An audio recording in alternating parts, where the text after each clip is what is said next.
नमस्कार,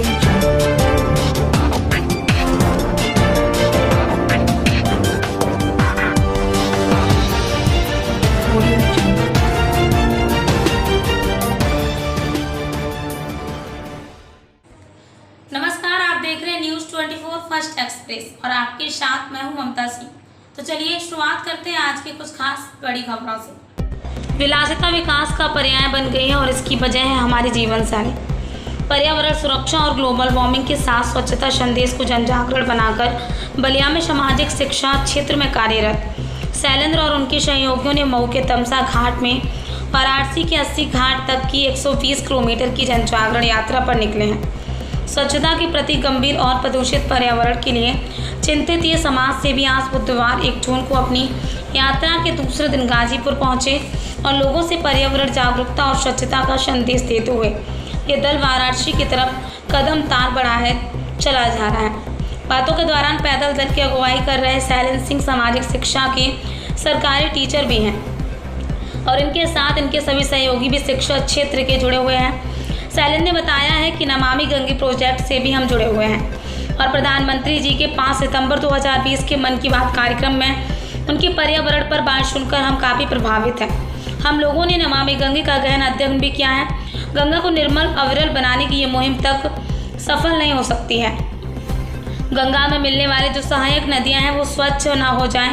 उन्होंने बताया कि श्री राम जी विवाह उपरांत के मऊ के दौरी घाट पर तमसा नदी के किनारे पहली रात गुजारे थे, जो बक्सर में जाकर गंगा में मिलती है वो काफ़ी प्रदूषित हो चुकी हैं।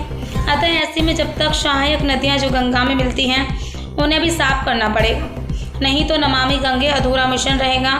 उन्होंने बताया कि वो जीवन पर्यत है इस मुहिम के क्षतियों को चलते रहेंगे और उन्होंने कहा कि हम लोग गर्मी और सर्दी की छुट्टियों में इस अभियान को तेज करते हैं और इससे बच्चों और युवाओं को ज़्यादा करके जोड़ते हैं क्योंकि भविष्य वही है।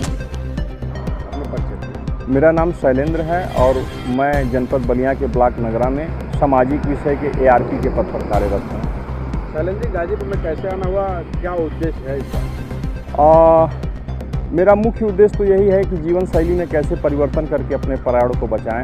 ग्लोबल वार्मिंग और क्लाइमेट चेंज का प्रमुख कारण हमारी जीवन शैली में जो विकास विलासिता की तरफ अग्रसित हो गया है, इसी में चेंजेस लाना है।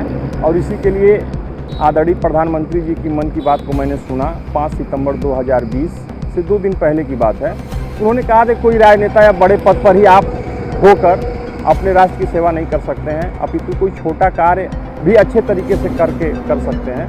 तो उसी दिन से मैंने 5 सितंबर 2020 से प्रतिदिन एक पौधा लोगों को देकर या लगाकर एनवायरनमेंट अवेयरनेस के लिए प्रयास किया, जो अभियान अनवरत चल रहा है। 632 दिन हो गया, जिसके 600 दिन होने पर नमामि गंगे भारत सरकार द्वारा हमें प्रशस्ति पत्र भी मिला।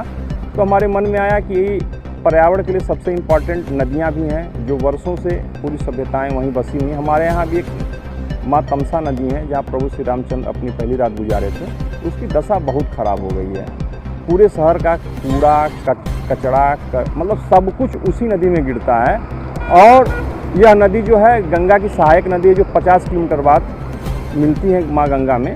तो माँ गंगा की धारा अविरल निर्मल स्वच्छ तभी हो सकती है कि जब यह अपनी माँ तमसा नदी भी मतलब सुंदर हो। तो एक माँ तमसा किनारे एक पार्क बन जाए, रिवर फ्रंट बन जाए, ताकि लोगों को अपने ज़िले पे भी गर्व हो। तो इसी के लिए हम लोगों ने एक पद यात्रा के माध्यम से बनारस तक जाने का विचार किया, जो 31 तारीख को प्रातः 6 बजे शुरू हुआ और शाम को हम दोपहर में गाजीपुर पहुंच गए करीब 12 बजे। और 12 से 1 मर्दा में हम लोग रेस्ट किए।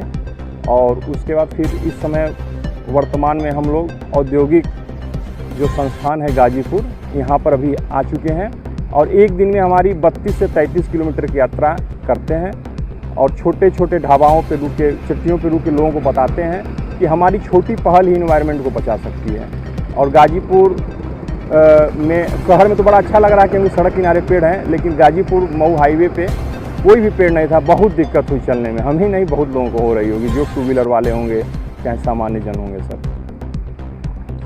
शैलेंद्र जी, जो प्रक्रिया आप अपनाए हैं लोगों को पौधे दान करने की, या आगे क्या रणनीति होगी आपकी? इसका सर यही है कि इसके बाद हम लोग पहले अपने प्रदेश में, उसके बाद पूरे अपने देश में जो भी हमारी छुट्टियां हैं गर्मी की और जाड़ाई की छुट्टियां, जो भी 15 दिन की गर्मी में 25 दिन की है, इसमें जगह जगह जाके लोगों को जागरूक करना है। क्योंकि अगर हम जागरूक नहीं करेंगे तो जो ग्लोबल वार्मिंग क्लाइमेट चेंजेस हो रहे हैं, पृथ्वी का टेम्परेचर 48 डिग्री, 50 डिग्री, 52 डिग्री तक पहुंच गया है। आने वाले कुछ समय के बाद हमारे हाथ में सिर्फ सोचने के अलावा कुछ नहीं रह पाएगा। तो हमारा यही है कि प्लास्टिक से कितना ज़्यादा नुकसान है। 2 मिनट के लिए हम बाज़ार जाते हैं, झिल्ली में उठा के सामान ले आके आते हैं और फिर उसको बाहर फेंक देते हैं। वो किसी जानवर के पेट में जाता है, कहीं ना कहीं से उसको टुकड़े होकर वायुमंडल में मिलता है, फिर उसकी सांस लेते हैं। ये छोटी छोटी इनिशिएटिव हमको अगर आज हम नहीं लेंगे, इसमें हम बच्चों को ज़्यादा जोड़ें, क्योंकि बच्चे ही कर सकते हैं, वही हमारे देश के भविष्य हैं। वक्त हो गया एक छोटे से ब्रेक का। ब्रेक के बाद फिर से हाजिर होंगे ऐसी कुछ खास बड़ी खबरों के साथ। तब तक के लिए नमस्कार। हर खबर की अपडेट पाने के लिए आप हमारे चैनल को सबसे पहले सब्सक्राइब करें।